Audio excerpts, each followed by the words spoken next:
পুরান ঢাকার নাজিরা বাজার বলা হয় রাত যত গভীর হয় নাজিরা বাজার ততটাই জেগে ওঠে। এই নাজিরা বাজার বিরিয়ানি প্রেমীদের জন্য স্বর্গ। যারা রাত্রেবেলা ঘুরে ফিরে আনন্দ করে এসে বিরিয়ানি খেতে পছন্দ করেন তাদের প্রথম ডেস্টিনেশনই হচ্ছে এই নাজিরা বাজার। আমিও কিছুটা বিরিয়ানি প্রেমী, তাই বিরিয়ানি খেতেই চলে আসলাম নাজিরা বাজার। এসে দেখি বেশ জাঁকজমক, অনেকেই আসছে ফ্যামিলি নিয়ে, পরিবার নিয়ে বিরিয়ানি খেতে। আমিও খাওয়া শুরু করলাম বিরিয়ানি। বিরিয়ানি তো না, আমি খেতে পছন্দ করি তেহারি। তেহারি, নাজিরা বাজারের তেহারি অনেক অনেক মজার। বন্ধুরা, আপনাদেরকে পুরান ঢাকার একটু দেখাইলাম বিশেষ কিছু অংশ।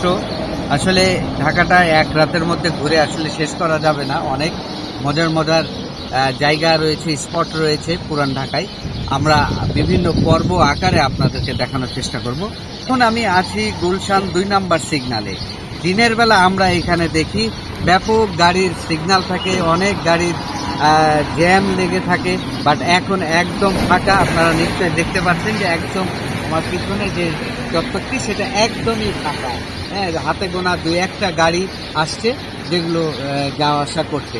আরেকটি মজার বিষয় হচ্ছে এই জায়গায়, এই গুলশান 2 চত্বরে আমি রাত্রেবেলা আর কোনো কাজে যদি বাইরে থাকলে এই জায়গাটিতে আসার চেষ্টা করি, কারণ এই জায়গাতে এত সুন্দর একটা নয়েজ আছে। আপনারা নিশ্চয়ই শুনতে পাচ্ছেন গুলশান 2 নম্বরের চত্বরে একটি গাছ রয়েছে এবং এই গাছের মধ্যে প্রায় হাজার হাজার বাবুই পাখি এখানে রাত্রি যাপন করে।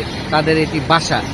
তাদের কিচিরমিচির আওয়াজটা এত সুমধুর যা আসলে নিজ কানে না শুনলে আপনার আসলে বিশ্বাস হবে না। আপনারা শুনুন, আপনাদেরকে শোনানোর চেষ্টা করতেছি সেই আওয়াজটি।